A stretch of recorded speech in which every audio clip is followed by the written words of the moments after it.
out-of-body experience which can lead to astral projection.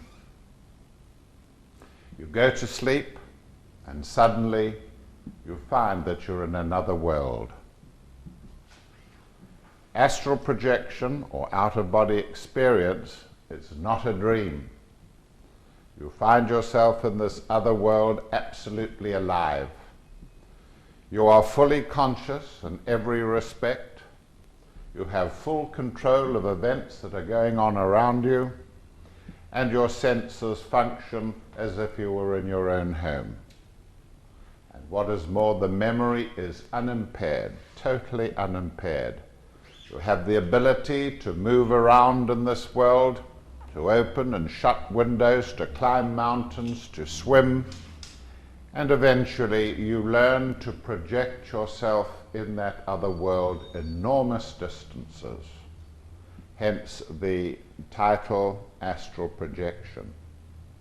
There you can go where you wish, and in the process you learn enormously, not only about yourself, but about very important metaphysical things. You come out of the condition most frequently energized. You begin to find that meditations are encompassable. You can manage them now after having these out-of-body experiences. The reasons why the subject is becoming more important today is because there are certain things that have altered in the last 20 or 30 years. First of all, you have people who are being resuscitated when they have a heart attack. They suffer clinical death. They find themselves out of the body in another world, and in this state they are able to consider what life is after death. They are then able to return to their bodies and take up their normal activities again. We call this clinical death. They suffer clinical death. They die on an operating table, perhaps. And instead of the person being totally unable to control his situation, he has left his body and found himself in another world. And many people are suffering clinical death today. They have a coronary attack, they lose consciousness, the heart stops, they are virtually dead, and yet they have an experience out of that body. Secondly, accidents are occurring in the street. People are knocked down, they are knocked out completely, they are virtually dead, and whilst they are being perhaps taken out of their cars, they have this experience again of being out of body. Huey Green, the man who used to present Opportunity Knocks, had this experience himself. He is a television presenter. He was involved in an accident one night, and while the firemen were cutting his body out of his car, he found himself 10 or 12 feet above the accident, and he watched the whole proceedings from that height. Of course, the next few days were critical, but after that he was able to recount his experiences. And so first of all, so many people are suffering clinical death and having an out-of-body experience. Secondly, there are accidents in the street which occur. And then thirdly, you find that there are a lot of young people who are taking to meditating, which increases the facility of the astral body to come out of alignment with the physical. And you also find that they have psychedelic drugs which produce extraordinary experiences for them, and they recount the same sort of things as I am putting to you here tonight. Then you find that there are people today having more emotional experiences, even if it's from the television. They see things on television, they become emotionally excited, they go off to sleep, and their emotional state will bring them out of the physical body. There are also people who are having to sleep more lightly. They live in crowded cities, they hear the noise of the traffic outside, and they sleep lightly, and they remember more of what happens whilst they are asleep. And so this subject is concerned with the changes in our day. Now, we're not talking about telepathy. We're not talking about the ability of one mind to reach another at a great distance and transfer something of the energy of thought from one mind to another. What we're really concerned with is not only a transfer of consciousness, but an agglomeration of particles that moves with the consciousness, much more slowly than telepathy, and we call this out-of-the-body experience. Now, the whole subject contains the testimonies of many, many famous people indeed. Peter Sellers, the actor, who was a friend of mine, had this experience of clinical death. He died 4 times on a Los Angeles operating table, and he left his body and found himself in another world. He said in that world he was able to come into contact with his mother and had all sorts of illuminating experiences. Then there was Professor Carl Jung, an eminent psychologist, famous today, a doctor trained in knowing what the physical body is, and he had the same experience. He suffered clinical death.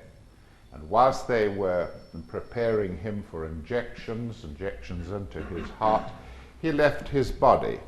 And he said he found himself high above the earth, so high above the earth that when he looked down on his left-hand side, he could see the coast of Arabia, and on the right-hand side, he could see the Malabar coast of India.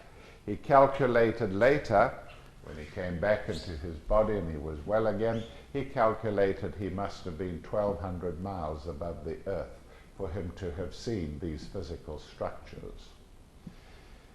He said that he was about to enter a temple-like structure there where he expected to meet friends and relatives long since dead, and then suddenly the doctors in the clinic injected his heart muscle with camphor, and he was pulled back into his physical body.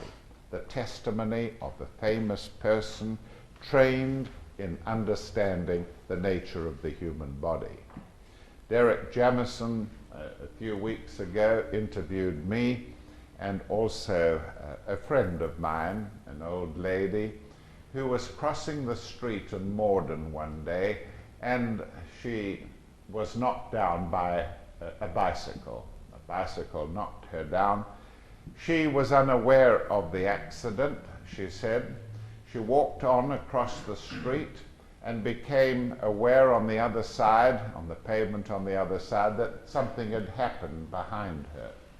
And the next thing, she found herself in hospital, and she was being treated for various cuts and bruises, and had an out-of-body experience. And she related it all on the radio for Derek Jamieson.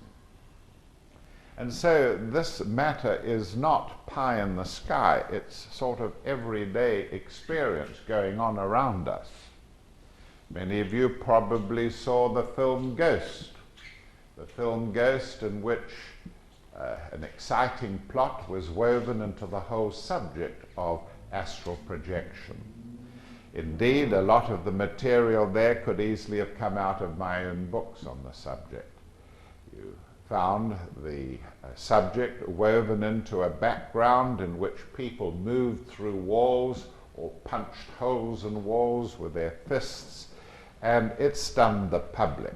It stunned the public, and it made people realize that the inner worlds interpenetrate ours and that we can in fact be in contact with them, the subject of Ghost, which stunned the public.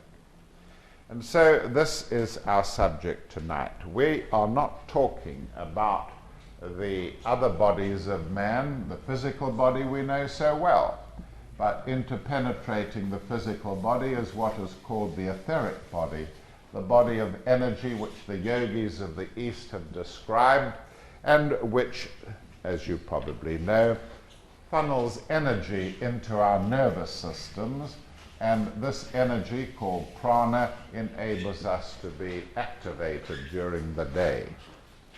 The body that we're describing here tonight is something else. It is an astral body made of emotional substance. Now, the astral body is a body which never leaves, the etheric body is a body which never leaves the physical body at all. It is closely interpenetrating it and supplies its energy, and that is where it remains. If the etheric body, the energy body, moves, then we suffer all sorts of problems, we experience disease, and eventually we die. But the astral body is something else. It is the body which we feel in. It's a body made of emotional substance. It's not very hard today to understand that there is such a body made of emotional substance, because we see it constantly being represented on television or on the cinema. The astral body is made of a material that interpenetrates the physical body. It is just as if you've taken up a handful of sand or mud, if you like, and the sand is interpenetrated by water, the water is interpenetrated by gases, and so in a handful of mud we have materials interpenetrating each other, gas, liquid, and solids interpenetrating each other. Now, emotional substance interpenetrates solid, liquid, and gas, and it is the material and its energy that we feel with. As I stand here now, like you, my astral body interpenetrates the physical, and it's through this body that I'm able to feel. I'm able to emote, I'm able to project my feelings out into this room, and you can do exactly the same. The astral body is, however, detachable from the physical. At night, when we fall asleep, the normal position for the astral body is to be in alignment with the physical. However, on certain occasions during the night, the astral body may come to lie just outside or above the physical body, like that, about 2 inches out of alignment with the physical body. In this position, the astral body is able to recharge itself with emotional energy, and the physical body, likewise, being out of alignment with the astral, can also charge itself with energy. When we wake up, the two bodies come back into alignment, and we feel totally refreshed. We feel well again. We have energy, emotional energy, and physical energy available to us. So this is the astral body. Now, where does it come from? It comes from an astral world that interpenetrates our physical globe. There's the physical world, but there is an astral world made of the same material, interpenetrating the physical world completely. It extends for a distance of about 200,000 miles beyond the surface of the earth, an immense place.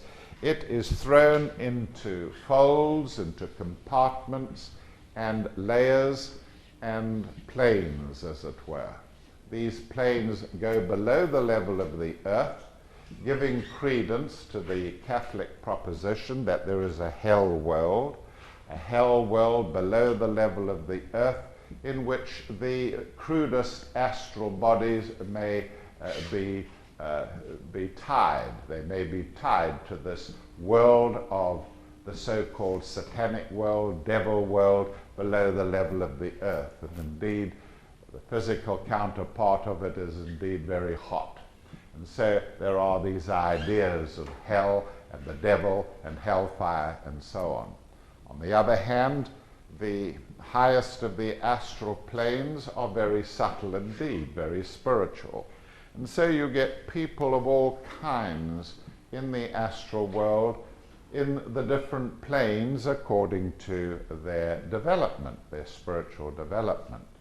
So your astral body can move around in the physical world. In the astral world.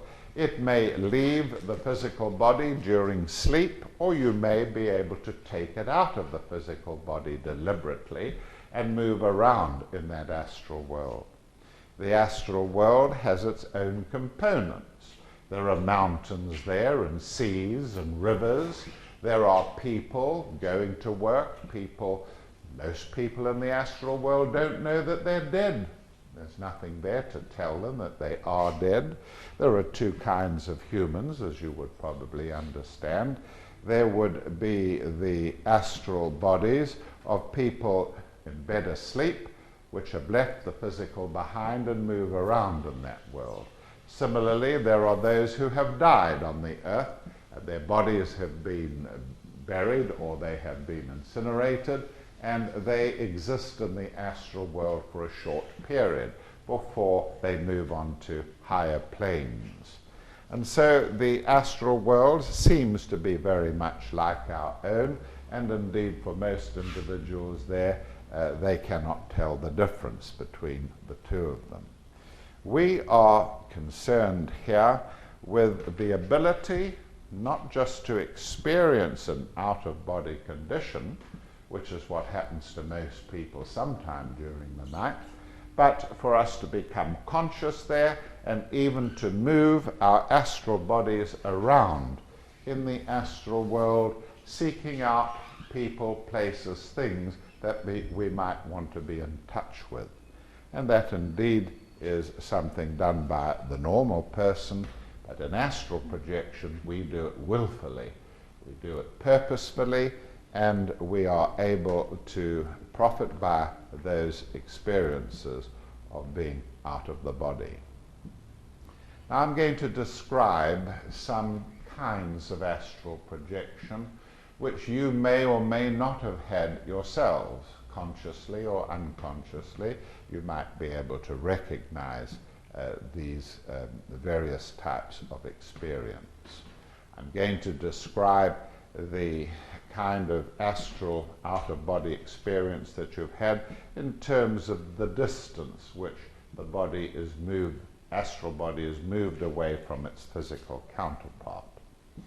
Maybe you've had an experience of working hard during the day and been very, very exhausted and thrown yourself onto the bed for a rest or to go to sleep, and you've hardly landed on the bed, then you are, as it were, going into deep sleep. But something disturbs you, and you suddenly are jolted back into the physical body, like that. It's as if you have slipped out of alignment, and you would normally have, the physical brain would have gone to sleep, but it's been too quick. You've been so exhausted that before you have allowed your physical brain to go into the sleep state, the astral body has begun to slip out. But the physical brain has heard some noise tinkering somewhere and the astral body comes back into alignment. Now we only have the opportunity here tonight to test out a few things, and I would ask how many of you have had this experience of being out of the body, which is jolting back again. When you're young, you don't tend to have it, but you certainly do have the experience later on. So this is an out-of-body experience at this stage, and many people have it and can remember it. The other condition that may produce the malalignment or coming out of alignment of the astral body is anesthesia. When you are anesthetized, the astral body will come out either in one part locally by a local anesthetic, or it will come out of alignment completely in a central anesthetic or systemic anesthetic. And the result of that will be that you are really and truly in a state of projection just outside the physical body. Then thirdly, there are people who take part in what we call sitting for development, sitting for development. By sitting for development, we mean that they put themselves under the control of a spiritualist guru of some sort who will instruct them how to make themselves negative, and in this negative state they allow the astral body to come out of alignment, and another astral body, hopefully a highly developed person, can take their physical body over and speak through it. And that is known as sitting for development. It can be very dangerous if it is not under the tuition of a very highly developed person in the spiritualist field. Then there is air travel and other forms of vibration that can jolt the physical body in such a way that its astral counterpart will come out of alignment, especially in air travel where a large plane is involved, like a jumbo jet. In a jumbo jet, the astral body may be vibrated to such an extent that while you're sitting there and you don't know whether you're fully awake or sleeping, the astral body will come out of alignment. And sometimes, as has happened to me many, many times, sometimes the astral body will move away from the physical and it'll go outside the plane, and you become aware of it being outside the plane by the immense roar of the engines that you can hear with your astral ears. And that tells you that you have come out of alignment and gone some distance away from your physical body. There's nothing wrong with that. Many people experience it, but it needs to be recognized before you can be sure that it's happened. Then there is sunbathing. Sunbathing can stimulate you to such an extent that the physical body is in a position to edge the astral body out of alignment. And when the astral body goes out of alignment, or if you fall asleep in the sun, which is very, very dangerous indeed, not so much in England, but certainly abroad, if you fall asleep in the sun, the physical body can be very, very badly sunburnt in a short period. A matter of 10 minutes, the person, if he falls asleep, will get up and he'll look almost blue with the extent of the burning that he suffered, because the physical body has not had the buffering effect of the astral body to stop the sun from burning it very, very deeply indeed. Then there is the matter of bilocation. Bilocation. Many people have said they have seen a person in two different places. Let me give you an example. A young man who is perhaps working in a laboratory somewhere has been invited with his wife to attend a party that evening.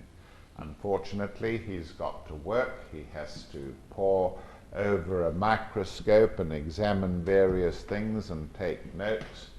And meanwhile, his wife has gone off to the party and he misses her. He wants to be at the party.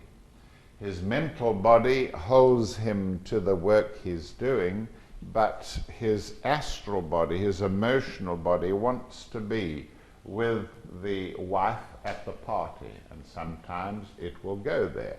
It will leave the other bodies behind so that the person goes on working, but emotionally he has gone to the party. And occasionally, very occasionally, depending on where the party is, the person may be seen there, and I'll explain how that happens in a moment. And that is known as bilocation, being in two places at once. Eileen Garrett, the New York medium, used to have the ability to project vast distances, perhaps from New York to Newfoundland. And she had the ability to be conscious at a great distance and to enter a room in a place like Newfoundland. There she could see what was going on in the room, and she could speak in her physical body in New York and describe what she was seeing in that room. So the astral body may be linked to the matter of clairvoyance, if you like, psychic abilities, and it is worth remembering. I always recount the story, for another example of astral projection, of an experience that I had years ago when I projected myself to a dog that I had left behind me. I had been invited to go to a lecture in a nearby city. I was living in Cape Town at the time. I had gone to the city, and I'd left my bitch dog behind, and she was pregnant and just about ready to have her pups, and so I was very worried about her. And the last thought I had in my mind as I went off to sleep that night, I wonder whether she's had her puppies. The next moment I found myself in my garage 20 miles away, and I saw my dog lying in the straw mattress that I'd put there for her, and I called to her, and she came bounding towards me, and I could see her physical body lying there. It had not had the puppies. She was well and happy, and she came up in her astral body and licked my hands. So these are a variety of astral experiences that you may or may not be able to identify with.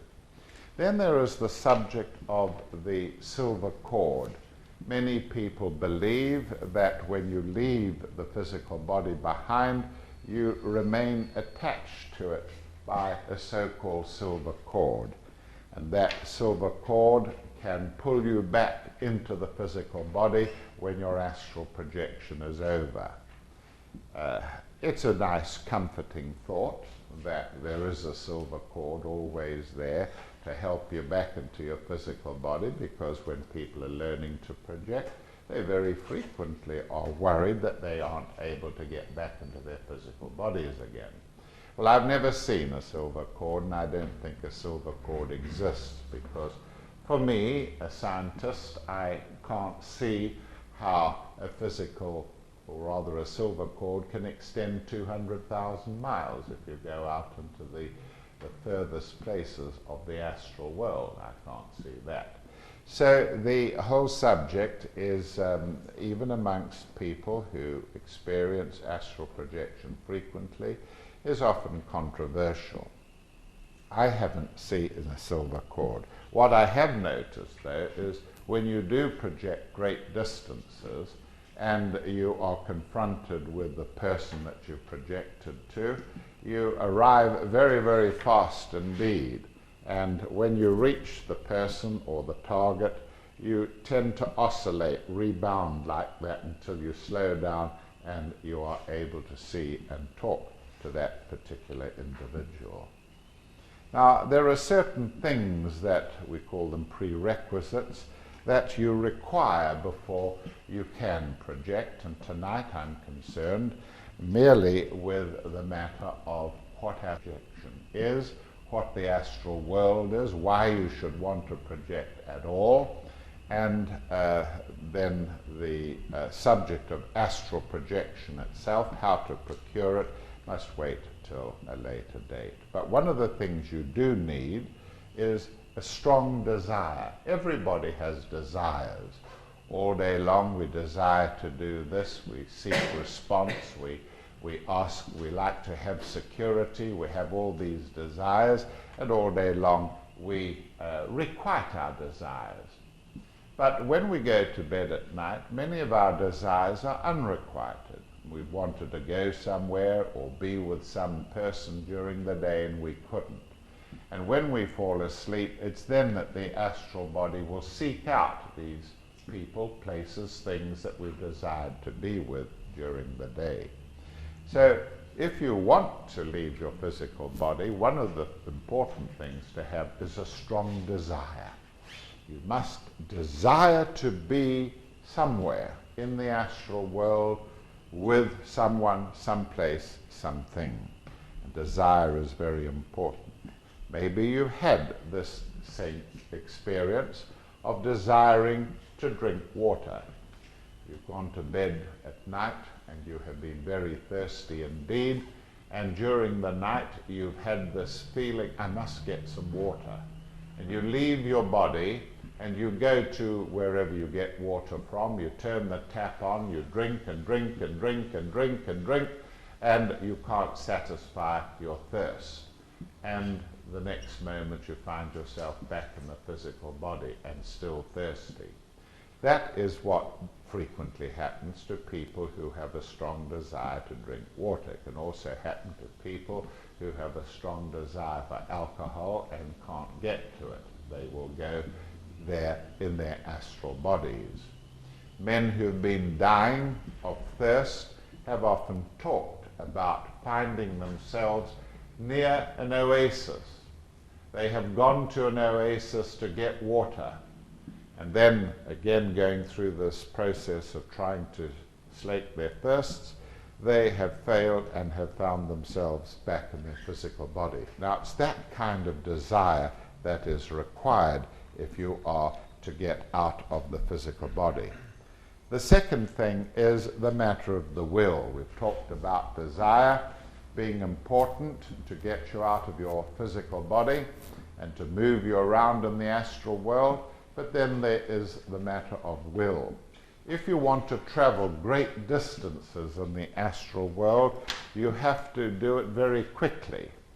An out-of-body experience of travel may only last 20 or 30 seconds at the actual traveling part of it. And so if you're going to project 5,000 miles, you've got to project very quickly. Otherwise, your time runs out, your energy runs out, and you're pulled back into your physical body. And so there is one thing that you can cultivate in order to travel great distances in the astral world, and that is the element of will. If you can will yourself to a target, to a person, to a place in the astral world, perhaps somebody in Canada or in India or somewhere like that, if you're going to have to go such distances, you must will yourself to the target. And you must cultivate that will and practice the exercising of it. And that will take you through the astral world very quickly indeed. So desire, the desire that a man might have for water, is the kind of desire I'm talking about, and the ability to exercise the will. Let me tell you something about the astral world. We constantly give out emotional energy. I'm giving out emotional energy in this room, so are you. And that emotional energy forms what we call the aura. And we give it out from the surface of the body like that. We also give out our mental energies from the surface of the body, and we give out our prana energies, activity energies, and so this produces what we call the human aura. The human aura. And this aura in a healthy person is very powerful indeed. It will stand out about 3 inches from the surface of the body, and that would mean that the person was healthy and vitalized. And the fact is that we give off a lot of energy, and it saturates the walls of rooms that we're in. It reaches other people and is absorbed by their auras, and we exchange auras and so on. Now, the result of this is that houses become saturated with people's energies. especially if they are lived in for a long, long time. Now, there is another kind of material which is given out that is almost physical. Well, it is physical, but I should say almost etheric and astral. And it's a material known as ectoplasm. Ectoplasm. And ectoplasm is a white amorphous material given out by, very rarely indeed, by certain individuals who are known as materializing mediums. And these individuals may give ectoplasm out from the orifices of the body, from the ears, the nose, the eyes, from the umbilicus, from the sexual organs, and so on. And this ectoplasm, and you find it only in about 1 person in 20 million has the ability to produce it. This ectoplasm may accumulate around that person, and then an astral body can draw the ectoplasm into it. And if you have an astral body there, the ectoplasm, if you have a medium there with ability to produce ectoplasm, it may be drawn in to the outline of the astral body, so that ordinary people can see things materialize. Now, I have the reputation of being the world authority on ectoplasm and its materialization, and I have seen these materializations occur in many places in the world. Extraordinary experience, you see. A medium, could be male, could be female, lying sprawled in the room, and you see white material, amorphous material, gathering around their feet, and it begins to concentrate and build up, and then you are able to see astral forms draw the ectoplasm into their outlines and materialize in the room. I went with a group of doctors from Baragwanath Hospital in Johannesburg to a house where a medium called Alec Harris produced ectoplasm, and in a period of 2 or 3 hours we witnessed the materializing of 20 or 30 different forms. They were very real. We were able to take their pulses, we were able to turn them around and see light pouring through them. They were astral forms made into ectoplasm, and therefore were physically apparent. Many times old houses have produced evidence of astral beings being there through the ectoplasm that is contained in these old houses, and so you get ghosts. The old houses have got ectoplasm. We all produce a little ectoplasm, not enough to produce a materialization. But this little ectoplasm that we do produce is absorbed in the rooms and the houses that we live in.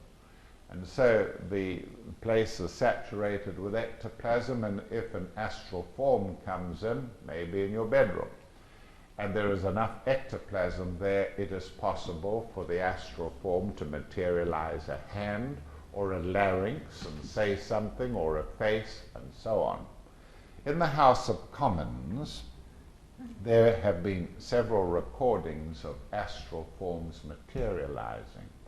The one that I'm quoting is from the last century, when a member of Parliament, Sir Khan Rash, was known to be in bed, ill, some distance away, 100 or so miles, and suddenly he was seen to enter the House of Commons. He entered the House of Commons looking very pale indeed. His friends were very surprised to see him, and they waved to him, believing that he was now well again. And he moved to his seat, sat down, and whilst they were watching him and commenting on him, he disappeared. He disintegrated. He had in fact come to the House of Commons in his astral body. The house is very old, loaded with ectoplasm, materialized there for a short while, and then disappeared. So there is this proposition, this understanding that things are a little different in the astral world. We find that in our own experience, the houses in the astral world are different from what we know them to be here. We, for instance, here will see a new building being erected with new bricks, new mortar, everything, not yet lived in. That building does not exist in the astral world. There is no representation in astral substance of it. On the other hand, you see an old building which has existed for many, many, perhaps hundreds of years here. You see it knocked down here, but it doesn't get knocked down in the astral world. It still exists because it's got an astral body. It's been lived in. And that's the sort of thing that you have to comprehend, understand when you move around in the astral world, why things are somewhat different from what they are here.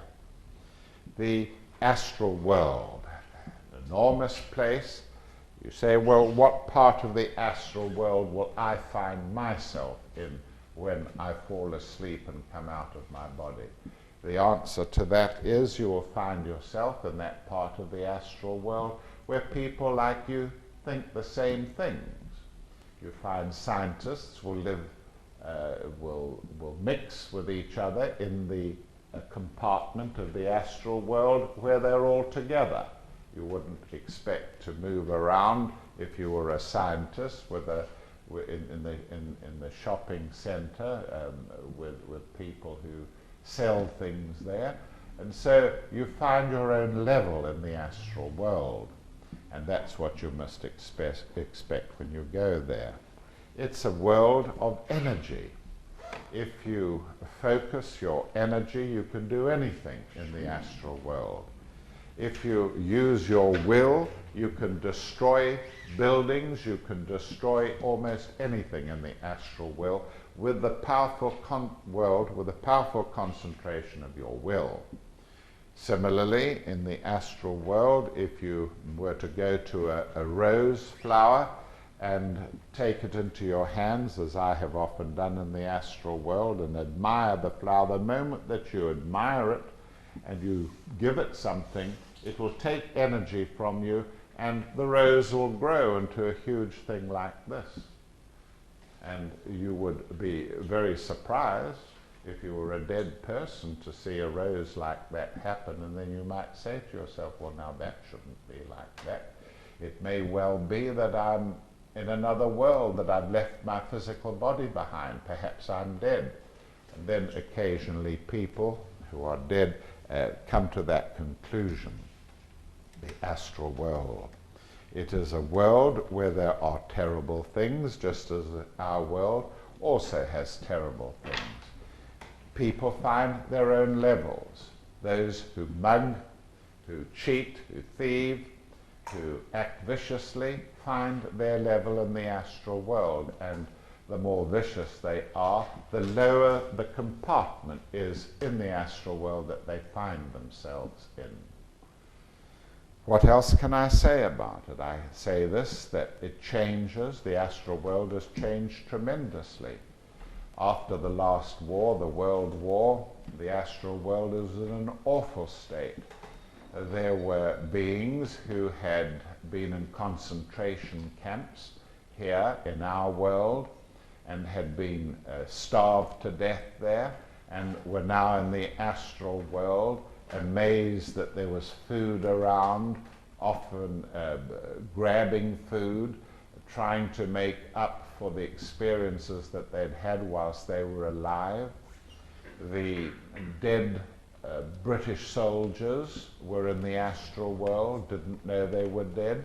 They too were rushing around there and fighting with German soldiers, Japanese soldiers. None of them knew that they were dead. And it was really a very chaotic place after the war. Things have calmed down tremendously. There are great masters who move around in the higher worlds, and they have entered the astral world recently, the last 10 or 20 years, and they have calmed that world down, and they are moving around in it. They are creating funnels, vortices for high beings to come into incarnation on the earth. And I have seen them with my own eyes. The astral world. You must understand the kind of person entering the astral world. Imagine what it's like when you have a plane with 300 people on board and the plane crashes. One moment their astral bodies are in close alignment with their physicals. The next moment the plane has crashed and disintegrated. They are being aware that something was wrong. And when the accident occurs, they scream and shout and carry on, and then they find that they've survived, that they're somewhere, and around them are bits and pieces of the plane, and they realize that miraculously all of them survived. In fact, they have been killed, and they're in the astral world. And these people can be very emotionally upset. They're clutching their children and trying to find some order out of the whole thing. And it's when that occurs in the astral world that people like myself and anybody else who has the ability to move around in that world can be useful, can gather the people together and can say to them, look, there's been a terrible accident, you have been destroyed in that accident, your physical bodies have been destroyed, but you have lived on, you have survived. And that sort of intrusion there is welcomed. And many people who have got spiritual sensitivities find places in the astral world where they can be of comfort, of help. There are women there that receive young babies that have died, young children whose astral bodies have hardly yet formed and will soon return to their mothers. The emotional content will return to the mothers.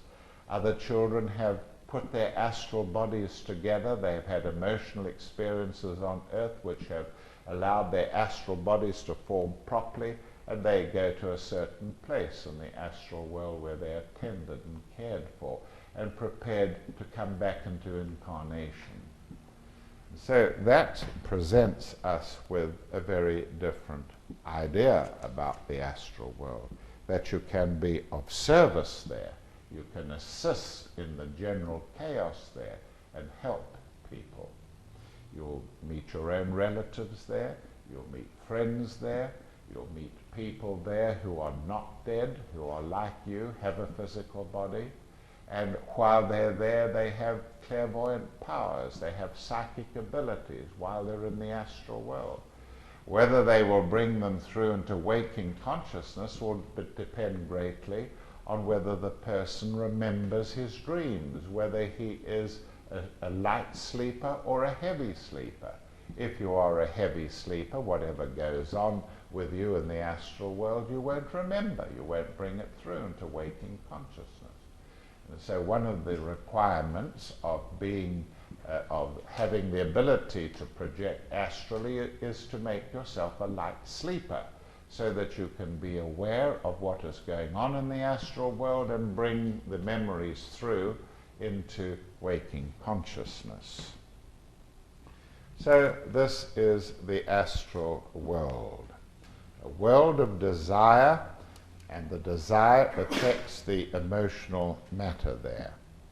You will find that you can at first only project certain distances, usually just a short distance, perhaps 50 yards, 200 yards, maybe to the bottom of your garden, maybe nearest village, maybe to a loved one at some short distance away. But as you get integrated in the astral world and you begin to manage your astral senses, which are a little different from the physical, and you put your astral body together and can learn to control it, then you can move great distances indeed in the astral world, 2,000, 3,000, 4,000 miles from here to Canada or to India or whatever. and that requires training, concentration, but eventually it is possible to obtain. The distance that you can travel to greatly depends on how spiritually evolved you are. Now that means really how developed your will is and the ability to concentrate it, how strong your emotional body is and how integrated and disciplined it is. And this makes spirituality a factor which affects the distance you can travel in the astral world. The fact remains that the most spiritual people can get right to the limit of the astral world, about 200,000 miles from the earth. Others, masters, initiates, can go beyond our planetary system, can go to the center of the sun, can go beyond our solar system if they are masters, and so on. So the question arose some years ago when the astronauts were projecting to the moon. What would happen if the astronauts go beyond the astral world onto the moon, which lies outside of our astral world? What would happen to them if they now no longer had an astral body or an astral world that they could move in? Well, a lot of us were worried, a lot of us were concerned, and I wrote about it and lectured about it and so on. And the truth of the matter is that when the astronauts came back from the moon, many of them had disrupted lives. Some of them had alcoholic experiences, they became alcoholics. Some of them had broken marriages. Some of them had emotional upsets, depression, and so on. And so many of us wondered whether going beyond the limit of the astral world might not produce some emotional difficulties. And what we have in mind, of course, is to bear in mind the fact that we are going to be exploring. We're going to be exploring the solar system. We're going to be going way beyond the Earth's ring pass knot, and what will happen to astronauts when they do go out into the solar system, perhaps even beyond the solar system. And there are many questions arising. People like myself who are doctors of medicine and have special knowledge about diseases that have an astral origin, are concerned about new kinds of emotional and mental conditions which will arise as the result of man being weightless out in space for long periods of time. What will happen if there is weightlessness affecting the brain? What will happen when weightlessness affects the astral body and the mental body and so on? Will this produce new disease conditions? I believe that it will produce new mental conditions. But we shouldn't be upset by that. After all, our computers are subjecting us to new experiences that man has never experienced on the earth. And those computers will eventually produce diseases in us that we recognize as being diseases coming from the use of computers, just as there are diseases coming out of subjection to atomic radiation. They're new diseases. They weren't here before. And as man's consciousness grows and he begins to move around in the astral world and so on, so there will be, we can expect, new kinds of conditions. One of them is, for instance, anorexia nervosa. Anorexia nervosa, where women in particular starve themselves almost to death, and sometimes do die in the process. Now, the condition of anorexia nervosa is partly emotional, it's partly related to the person's relationship with his mother or her mother. It is also related to previous lives. Previous lives, the individual has had traumatic experiences and may even have been disemboweled. And where there is a karma, the karma of disembowelment, can produce in later lives certain conditions, just as conditions affect people mentally as well. And you have Mongol children. Mongol children are the result of a special set of conditions which have occurred in previous lives, where their mental bodies have been strained, and now they have lives in which their mental bodies are barely active at all. So this is the astral world. Now, there are always skeptics about this world, and until very recently I had no answer when scientists said to me, well, prove that it exists. I couldn't say to them, well, it's emotional matter and it interpenetrates this world. Today, however, things have changed. In the last 5 years, science has discovered dark matter.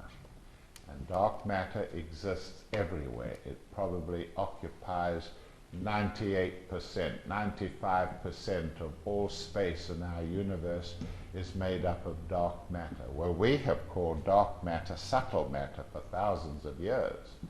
And we have talked about astral bodies and astral worlds in the temples of Egypt and Greece and Rome. They all knew about subtle worlds, subtle matter, and so on. Now, at long last, science is beginning to sense its presence. And in the next few years, we're going to have situations arising in which this kind of matter will be discovered, subtle matter, interpenetrating our world, our solar system, our universe, graded into different kinds, like we talk about mental matter and astral matter and spiritual matter and Buddhic matter and so on. And one of the great discoveries of science will be that there are living things within dark matter. Dark matter that interpenetrates the universe has got its own living systems, hierarchies of life existing in it. And that will open up immense possibilities for our own planetary exploration of the universe. Well, now, I think that at this stage we should have a period of question time, and if any of you would like to put questions to me about what we've discussed and would like to have answers, I'd be happy to do just that. Who would like? Yes, young man. Yes. You mentioned, I'd like you to expand or confirm a statement you made about, if I heard it right, that OBs usually last 20 or 30 seconds. I'm sorry, I didn't get the last part of what you said. Could you say it again? And could you speak up a little bit? OBs tend to last 20 or 30 seconds. Yes. Oh, yes, yeah. Is that like a time limit on? Yes. I said that an out-of-body experience might last only 30 seconds. What I was really implying was that when you are moving, it may be that you can only move for about 30 seconds. But you can be out of the body for a long period of time. But when you move, you consume energy. And if you begin to run out of energy in your astral body, you're pulled back into the physical. If you're in the astral world, you can talk to people and move around there, and it's not an energy-consuming matter. But if you're untrained and you're moving distances, you probably would run out of steam after about 20 or 30 seconds. All right? Can I ask one more question? Yes, of course. Related to anything you've said, but because you've travelled around so much, I have heard it said before that experiences of this kind are sometimes easier in the tropics, something to do with the climate, than in cooler climates. Can you confirm or deny and comment on that? Well, the implication is that, well, the question you've asked is, is astral experience more likely in the tropics than it is in the northern and southern latitudes? I have not had any experience of that. I would, in my opinion, expect the capacity for astral projection to be more highly developed in the north and south rather than in the tropics. In the tropics, people obtain heat energy directly. Their foods are more readily available to them, and in the northern hemispheres there is a very different set of vocations which require strong mental concentration. There are emotional disciplines like music and art and sculpture and so on, which requires emotional discipline. And as a result of those activities, I would have thought, and my experience is really almost confined to north and south, that this would produce beings who had more capacity, more capability of projecting, natural capability, because they had more disciplined emotions and more concentration of will, whereas you don't tend to find that around the tropics. But it's a matter of opinion. I've never been asked that question. It's some spiritualists believe that all kinds of spiritual phenomena is easier to achieve. I don't know whether it's to do with the proximity of the sun or... Well, most spiritualists will say that the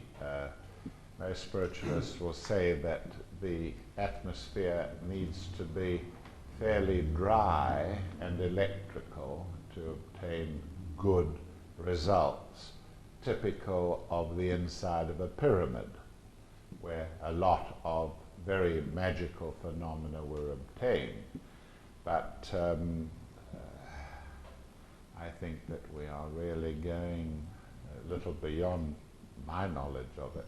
I think this is the big problem of the day, that spiritualism is really confined to almost church organizations rather than encouraging what I always used to say to Barbara, now for heaven's sake, let's produce some of the spiritualist phenomena in laboratories so that it can be observed and measured by important scientists who would then have to describe or explain why the phenomena are occurring. I mean, I've been with scientists looking at materialized astral forms, and even while you're examining them, the materialized astral form may start to disintegrate, so that you're talking to a person who's left one or two or both hands in your hands and the rest of the body is disappearing fast into the floor. Well, now, if scientists observed that and could measure it and so on, it would present a great advance for mankind. A great advance. It might be possible that ectoplasm could be accumulated, and that strong human beings with well-disciplined emotions could go to Mars or somewhere in materialized forms rather than the physical forms, which are subject to weightlessness and all sorts of conditions. Just a matter of opinion. Questions? Maria just mentioned something to you. I had a very good experience about 2 years ago, but I was quite conscious of what I was seeing. I was sitting on the settee, and just suddenly I felt right uplifted, right the way up. And that experience left me with a wonderful feeling. and I've never had before anything like it, but I've had that twice. Now, I can't understand exactly why I got that, but could you just explain? This feeling that I had was a real Christian feeling with me, and I was really a way out. It went right the way up. It was lovely. I'd like to have it again. Well, of course, if you learn how to project astrally, that kind of experience is a frequent one. In the astral world, once you have been there and you move around in it frequently and have experience of it, you can do things there that amaze the people who live in the astral world. I mean, if you have the will, you can just walk off a cliff there and walk in space, and everybody in the astral world around you is amazed that you can do it, but you know you can do it because your will is strong enough to say, no, I'm not going to fall, I'm not going to fall against gravity or something like that. And I can't really comment on your experience because it was very real for you, and all the talk in the world will never convey it to me. What I can do is to answer a question if you put it to me. Anybody else like to put a question to me? Can I ask one more? Yes, of course. You have already said that the environment is of emotional energy, it's emotionally created. Okay, that may be my interpretation of it. Well, the question is it possible in the astral world that you create things while you're there? Yes, you of see course. things while you're there out of your own fears. Why fears? What's wrong with joys? Well, that was just one emotion, but well, I suppose when you're first learning, it's natural to be a little frightened. If you are a person with strong emotions, you can create an astral substance just like that. And you can create beautiful things. You can create a beautiful temple or palace or a vineyard if you have the creative imagery for it, and if you have the emotional strength for it. People do that. I had an old aunt who lived to 74, which isn't a great age today, but I met her in the astral world some years after she had died of a heart attack, and I said, hello Lil, how are you getting on? She said, oh, it's just lovely here. She said, I've got these beautiful drapes, and she had a lovely apple green drape with pink and everything then, and these curtains, she showed them to me. She had a little cottage there that she was just off to put new curtains up. She was as happy as anything, and she had created it all there. Some people have to lay a brick because they believe that's how a brick wall is built in the astral world. There are others that can say, oh, I would love to have, yes, just like that. That wall that you've got there now, that's how I want it. And they create, and that's what the astral world is like. How? Yes, Dan, you have it. When I go to sleep, I find that I'm there on the astral world, and I dream, but I'm just there aware as a witness. I don't yet seem able to control, to manipulate the environment, which has been suggested to me. Are you an emotionally strong person? I don't know really. Well, if music is played to you, does it stir you? Do you? Oh, yes. And you. Then why can't that in the astral world? Well, when I'm asleep, I'm just No. there Why as a can't you witness. do it in the astral world? I don't know. I'm You just say that aware. when you hear music, you can feel strongly for it, and you've got the 1812, and you can see the cannons being assembled, and they're firing, and the music coming in, they fire again, and the music, and beyond that you can see the French in flight, or Brussels, and the... I'm not able to say... No, but can you do that while you're awake? Yeah, but I'm not able to be in charge of my awareness somehow, to say, look, like this is happening to me, but I don't like what's happening. But you see, I'm telling you how to make it I happen. want to change it, I'm just aware of what's going on. Something is happening. But you say, why can't you? And I'm saying you can. I know you're supposed to be able to. No, you can. If you feel like I've just felt there for the 1812 concert, what was it?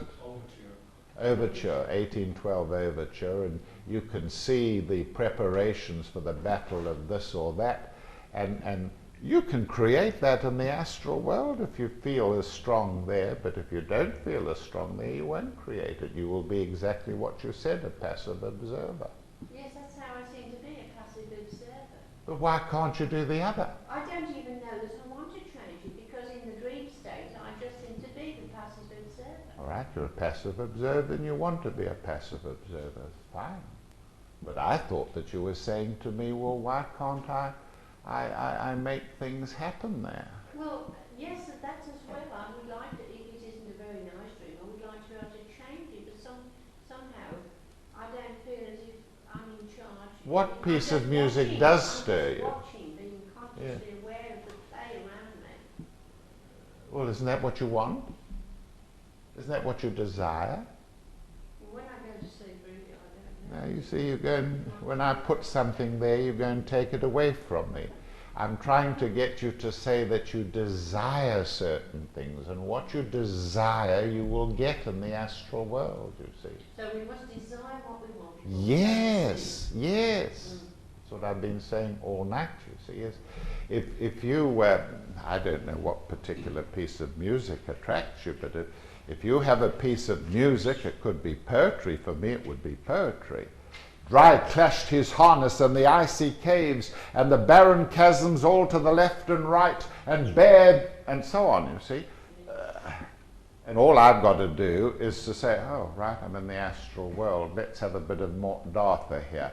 Dry clashed his harness in the icy caves, and the bareback cliff clanged round him as he based his feet on juts of slippery crag. And as you say these things and you feel, and there come the crags, they fall into position and you're walking along. You know that it's that kind of a world, but you're doing it. So you're saying that we should know what we want to dream? You must desire it. When we go to sleep, which quite often we don't. You must really carry do. your waking desire through to your sleep state, if you want to call it. We shall have that, most likely. If you have the strong desire, if you wanted to see Queen Mary again in the astral world, you may have that strong desire, and you have her pictures and so on, and you want to meet her there. Meet her there. You can also meet Mr. Pickwick and all the Dickens characters, if you are a lover of Dickens. But we must say it before we go to sleep. No, that's just this. It's well, called. You know, we must feel it and decide it. Affirm it. If you've been watching Affirm the it. television, you're very often influenced from that, aren't you? Yeah. If you just go to sleep in the passive state after seeing a film, there's no dictates of your own will. So therefore we take note of what we've probably been doing beforehand. You must affirm your will. I will go to the Taj Mahal. I will go to the Eiffel Tower. I want desperately to see this. You'll see it.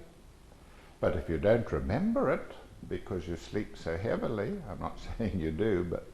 No, I usually remember my dreams. And when I talk like that, I know that you feel straight away, yeah, you can do it. And you will do it. But you've got to do it yourself. You've got to affirm things. So we can overcome anything that we've seen lasting if we affirm our will to do something else. And carry it through. And carry it through. From this world to that world. And it'll happen. Dr. Baker, is it possible to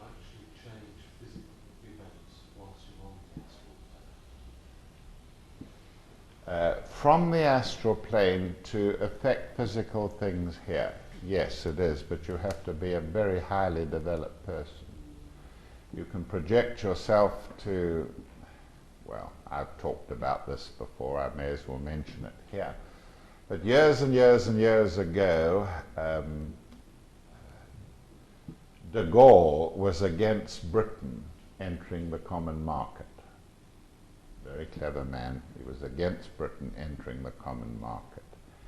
And for many years before that, and at that time it wasn't right for Britain to enter the common market. There were certain events that had to occur involving Britain with America. To go into the common market at that stage would have been, I'm talking about astral politics, if you like. And in those years, it was part of my work to project to certain political beings in the world and to influence them. One of them was Idi Amin. Who remembers Idi Amin? I do. Yes. And to try and moderate this monster. And you can affect people profoundly. You can affect people very profoundly indeed. I claim responsibility more than anybody in Britain for changing the attitude towards alternative medicine. When I began lecturing in England 30 years ago, there was no such thing.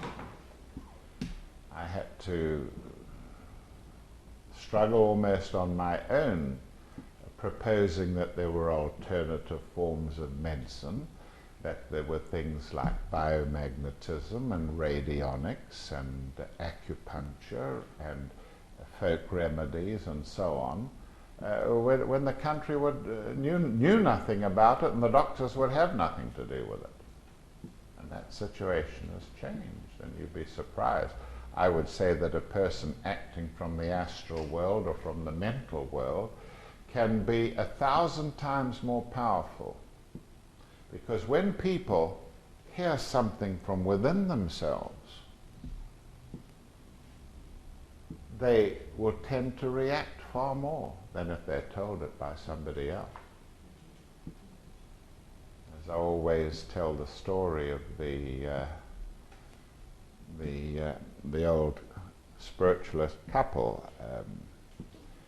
While he was alive, she wouldn't listen to a damn word he had to say. Now he's dead, she hangs on every word that comes through. And that's the truth of the matter, is that when things come from within people, they pay an awful lot of attention to it. And most magic is done that way. That powerful beings can influence the world very strongly from within. And esoteric means from within. That's what esoteric means. Hello, yeah. Continuing on from that subject, what sorts of karmic effects does that have for an individual to decide to affect things in the world in physical time? Well, if a person is motivated for good and wants to serve mankind and wants to help mankind, there are a lot of things that mankind is dreadfully ignorant over. I mean, take the ignorance of the Eastern Bloc in Europe. For 40 or 50 years they have been hoodwinked. And man can be very ignorant about many things, and there are enlightened individuals who try and reach people who are blind or ignorant. And I mean, look at science. When I went to school, I was taught that the moon came out of the Pacific, that the earth bulged and something caused a piece of the earth to break out and form the moon. That was in the 1930s, and it was rubbish. It was absolute rubbish, and there's still a lot of rubbish. The idea that this is a solid world, that these are solid things, these material, is not true. As a scientist, you would find out, well, you would know, that when you chase this material to its molecules, and from the molecules to the atoms, and from the atoms to the subatomic particles, the particles disappear. There's nothing there. But people, you know, this is solid. I've got 3 cars, I want 4, maybe 5, and hold up. They're transient. They're gone here today and gone tomorrow. So, in answer to your question, which is that is there any karmic implications of affecting people from within or from within? Of course there are. If you affect them badly, if you are a black magician in the sense that you are trying to obtain things for your own private personal aggrandizement, yes, you will suffer karma for it. If you are struggling for the good of mankind, for instance, one of my struggles has been alternative medicine, then the karma is good. But of course there are many people practicing alternative medicine who are harmful. And I have to, with others, share the bad karma of that.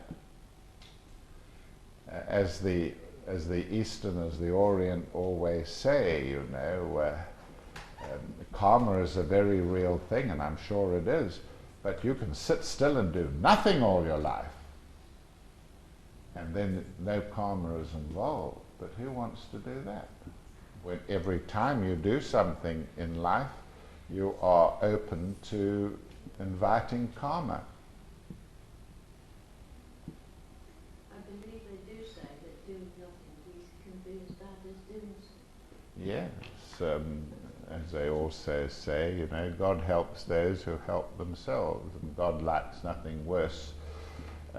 God likes people to be either hot or cold and not just in the middle all the time. Well, I think, have you got another question? Is it that you were saying earlier that some manage to get beyond the 7 levels? How do they in fact achieve that? What's to be gained? Was it 7 levels? Yes, I missed part of your question. Now, what Repeat is it. it to be achieved by going outside those 7 levels? And how, in fact, do you go beyond those 7 levels? Does it require extra will, extra... Are you asking me why you should project at all? You were saying earlier that indeed there were certain levels of the astral plane. Yeah. 200,000 miles? What's 200,000 miles? It's nothing.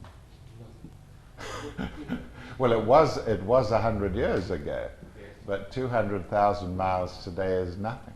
I mean, a satellite goes around the Earth 200 or 300 times and travels 50 million miles. It's nothing today. Thought is faster than light. We're changing. We're changing.